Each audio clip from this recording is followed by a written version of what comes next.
The change is here. You'll be safe here.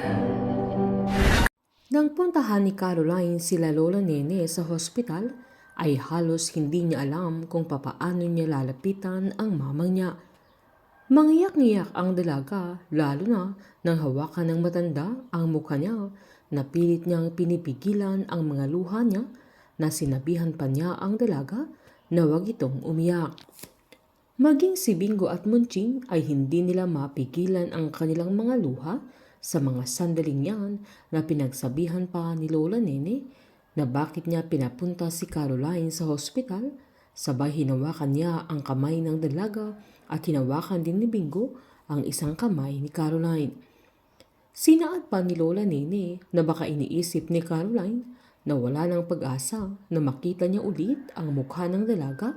Sabay sinabi niyang yung mukha niya, mukha ni Bingo at mukha ni Munching ay hinding-hindi niya makakalimutan, na lahat yun ay nakatatak na sa puso niya, na pinagsabihan pa niya ang dalaga na wag na siyang umiyak. Nangako naman si Caroline na mananatili siya sa tabi ni Lola Nene.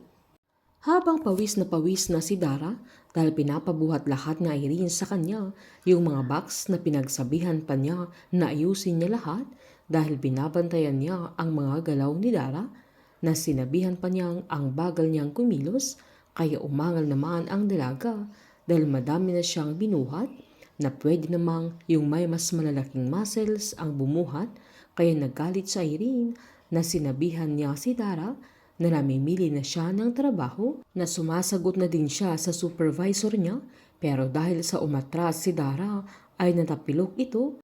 Nasakto namang dumating si Snoop, kaya agad niyang tinulungan at sinumbat na Irene na hindi niya pwedeng tulungan si Dara sa trabaho niya dahil trabaho niya yun. Dinipensahan naman ni Snoop na ang trabaho ng kaibigan niya ay ang asikasuhin yung mga paninda nila sa hardware, hindi yung sumunod sa mga pagpapahirap ni Irene, kaya sinumbat nito na si Dara pa ang pinagtatanggol ni Snoop, at sinumbat niyang tama si Aldridge na hindi nila dapat dalhin yung relationship nila doon dahil nakakasira sa trabaho nila, na kinagulat ng dalawa. Kaya sinumbat ni Snoop na si Irene yung may jowa doon at hindi yung relationship ang problema, kundi yung mismong ugali na Irene, na porket siya ang boss doon ay namimersonal na siya. Pero agad namang sinabi na Irene na hindi niya sila pinepersonal dahil wala siyang pakialam sa kanilang dalawa, sa may tumalikod na ito. Pero galit na sinundan ni Dara, sabay pinagbantaan niyang baka gustuhin niyang tusukin ang mga mata niya, hanggang sa bunutan na niya si Irene, kaya inawat sila ni Snoop. Pero binato sila ng Irene ng pintura, na sakto namang pinuntahan sila ni Aldridge dahil nagkakagulo na pati ang mga ibang tauhan nila. Habang hindi naman iniwan ni Caroline sila Lola Nene at Bingo hanggang hindi ma-check ang matanda.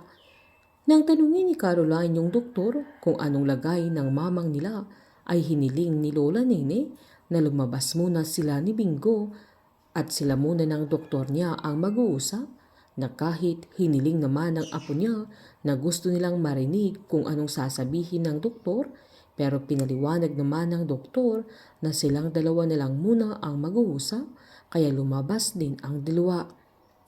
Sa kalagayan ni Lola Nene ay ito ang magtutulak kay Munching na lumapit kay Annie para sa operasyon ng mamang niya dahil nangangailangan sila ng 1 milyon. Habang mag-o-offer naman si Caroline kay Bingo ng 1 milyon na siya muna ang sasagot sa operasyon ng mamang nila, na kahit paunti-unting babayaran ito ni Bingo.